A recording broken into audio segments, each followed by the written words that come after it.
आज हम आपको एक ऐसी कहानी बताने जा रहे हैं जिस पर यकीन कर पाना बड़ा असंभव है, पर यह कथा सत्य है क्योंकि श्री गीता प्रेस की पुस्तक के अंदर इस बात का वर्णन किया गया है। यह कहानी हमें सचेत करती है अपने जीवन के प्रति, हमें अपने जीवन को कितना संस्कारमय बनाना चाहिए। तो बढ़ते हैं एक पुण्यमय कथा की ओर। श्री रंग जी भक्त अनंतानंद महाराज जी के प्रधान शिष्यों में एक थे। श्री रंग जी जयपुर के निकट दौसा ग्राम में रहते थे। आप वैश्य कुल में उत्पन्न हुए थे। उनके घर एक नौकर था। वह स्वभाव से बड़ा ही दुष्ट था। कोई भी पाप कर्म ऐसा नहीं था जो उसने नहीं किया हो, पर कहते हैं मृत्यु तो आती है। मृत्यु होने पर वह यमराज के पास पहुंचा। वहां उस समय उस पापी को यमराज ने दूत के कार्य में नियुक्त कर दिया। अब उस व्यक्ति का कार्य हो गया।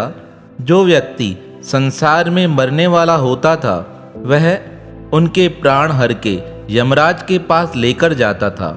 एक बार यमराज ने उसे आज्ञा दी, दौसा जाओ, दौसा में जाकर एक वैश्य रहता है, उसके प्राण हर के मेरे पास लेकर आओ। अब जैसे ही दूत यमराज की आज्ञा मानकर प्राणों को हरने के लिए दौसा के गांव में पहुंचा, उस गांव को देखकर उसे याद आ गया, यह तो मेरा ही गांव है। इस गांव में मैं श्री रंग जी के पास नौकरी करता था और वह कितने सज्जन इंसान हैं। क्यों न मैं उस बंजारे को मारने से पहले श्री रंग जी से मिलता हुआ चलूं। ऐसा सोचकर वह श्री रंग जी के पास पहुंचा। श्री रंग जी रात्रि के समय विश्राम कर रहे थे। यमदूत को देखकर श्री रंग जी चौंक पड़े। वह बोले, अरे मैंने सुना है तू मर गया है, तो फिर कैसे यहाँ आया? यमदूत ने कहा, मालिक आपने ठीक ही सुना है, मैं मर चुका हूँ, पर अब यमदूत बन गया हूँ। यहाँ मैं बंजारे को लेने आया हूँ। श्री रंग जी ने कहा, अभी तो वह पूर्ण स्वस्थ है। थोड़ी देर पहले मेरे यहाँ से सामान लेकर वह अपने घर गया है। तब यमदूत ने कहा, महाराज मुझे पता है, मैं उसके बैल की सींग पर बैठ जाऊंगा, जिससे काल प्रेरित वह बैल सींग मारकर उसका पेट फाड़ देगा। तब श्री रंग जी ने पूछा, क्या तुम सब लोगों के साथ ऐसा व्यवहार करते हो? यमदूत बोला, नहीं, हम लोग केवल पापियों के साथ ऐसा व्यवहार करते हैं, भगवान के भक्तों की ओर तो हम देख भी नहीं पाते। अतः मैं आपको सलाह देने आया हूँ, जो जीवन आपका शेष बचा है उसे भगवत भक्ति की ओर लगा दो। मैंने आपका नमक खाया था, इसलिए मेरे मन में यह भाव जागृत हुआ। मैं आपको सचेत करता चलूँ कि आपका जितना जीवन शेष बचा है उसे परमात्मा की भक्ति में लगा दो। तब यमदूत कहने लगा, यदि आपको मेरी बात पर विश्वास न हो तो आप मेरे साथ बंजारे के घर चलिए। मैं केवल आपको ही दिखाई दूंगा, दूसरा कोई मुझे देख न सकेगा। और जो जो बात मैंने आपको बताई है उसी अनुसार वहाँ यह घटना घटित होगी। पहले तो श्री रंग जी को यकीन नहीं हुआ।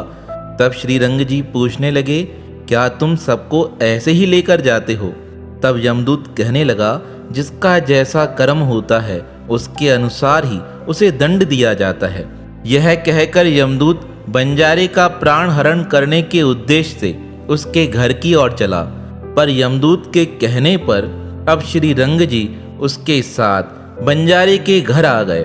वहां जाकर श्री रंग जी ने देखा, बंजारा अपने बैलों को भूसी खिला रहा था, पर बैल बार बार सिर हिला रहे थे, जिससे बंजारे को उनको खली भूसा खिलाने में तकलीफ हो रही थी।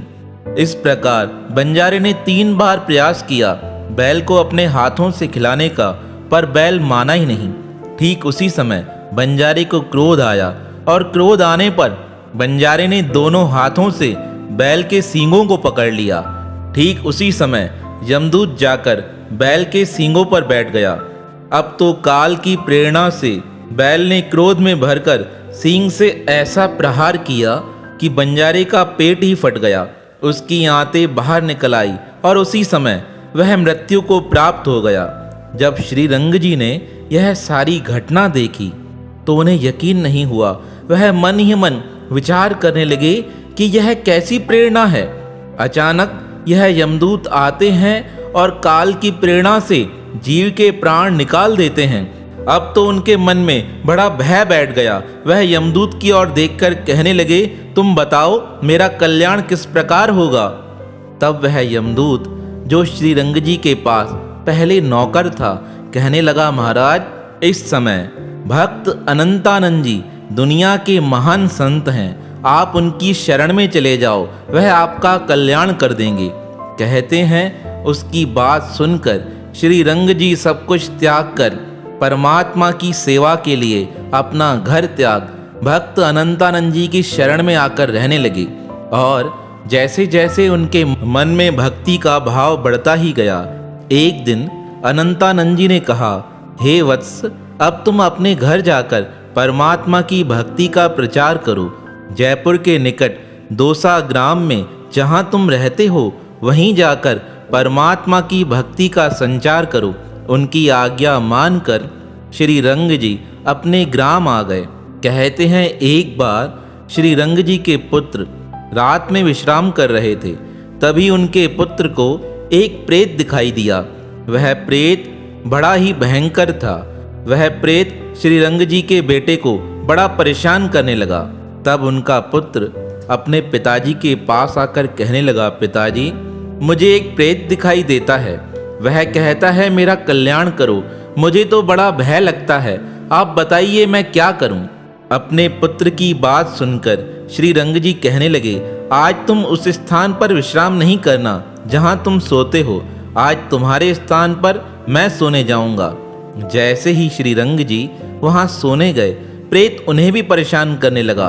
तब श्री रंग जी ने क्रोध करके उसे मारने के लिए श्राप देने का जैसे ही प्रयास किया, वह प्रेत दीनतापूर्वक कहने लगा, हे नाथ मुझ पर कृपा कीजिए, मैं आपका नाम सुनकर आपकी शरण में आया हूँ।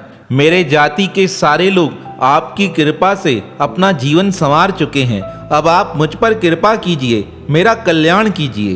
तब भक्त श्री रंग जी ने पूछा, तुम्हें प्रेत योनि किस प्रकार प्राप्त हुई। तब वह बताने लगा, मैं जाति का सुनार हूँ, पराई स्त्री से पाप संबंध के कारण मैं प्रेत हो गया हूँ। अपने उद्धार का उपाय जानकर मैं आपकी शरण में आया हूँ, अब आप मेरा उद्धार कीजिए। प्रेत की इस प्रकार दीनतापूर्वक वाणी सुनकर श्री रंग जी को दया आ गई। उन्होंने श्री राम नाम का अमृतमय जल लेकर प्रेत के ऊपर डाल दिया। कहते हैं उसी समय प्रेत दिव्य रूप में परिवर्तित होकर दिव्य धाम की ओर चला गया। तो भक्त श्री रंग जी ने अपने जीवन में अनेक जीवों का उद्धार किया। तो यह सत्य घटना हमें सचेत करती है, जो परमात्मा के भक्त होते हैं उनके समक्ष यमदूत स्वयं प्रकट होकर उन्हें सही मार्ग बता देते हैं। इसलिए हमारा जितना जीवन शेष बचा है हम उसे परमात्मा की भक्ति में लगा दें। परमात्मा की भक्ति में लगने से हमें यमराज का कोई भय नहीं रहेगा। जीवन में आने वाली सारी कठिनाइयाँ हमारी समाप्त हो जाएंगी। महापुरुषों के यह सारे जीवन वृतांत हमारे जीवन को नई दिशा प्रदान करते हैं। ऐसे पुण्यमय महापुरुषों के पावन श्री चरणों में हमारा बारंबार प्रणाम है, प्रणाम है, प्रणाम है। माफ़ करना और शांत रहना सीखिए, ऐसी ताकत बन जाओगे पहाड़ भी रास्ता देंगे। जीवन में जीत और हार तो हमारी सोच बनाती है। जो मान लेता है हार जाता है, जो ठान लेता है वह जीत जाता है। दिल में जज्बात और व्यवहार में इज्जत भी होनी चाहिए। सिर्फ मोहब्बत मोहब्बत मोहब्बत चिल्लाने से मोहब्बत नहीं हो जाती। एक गलत फहमी अच्छे से अच्छे रिश्ते को भी तोड़ देती है। फिर यह बताइए वो रिश्ता अच्छा कैसे हुआ जो एक गलत फहमी से टूट गया। वो रिश्ता तो मौका ढूंढ रहा था। रिश्ता मजबूत तो वो होता है जहाँ हजारों गलत फहमियाँ हो तो भी रिश्ता बना रहे।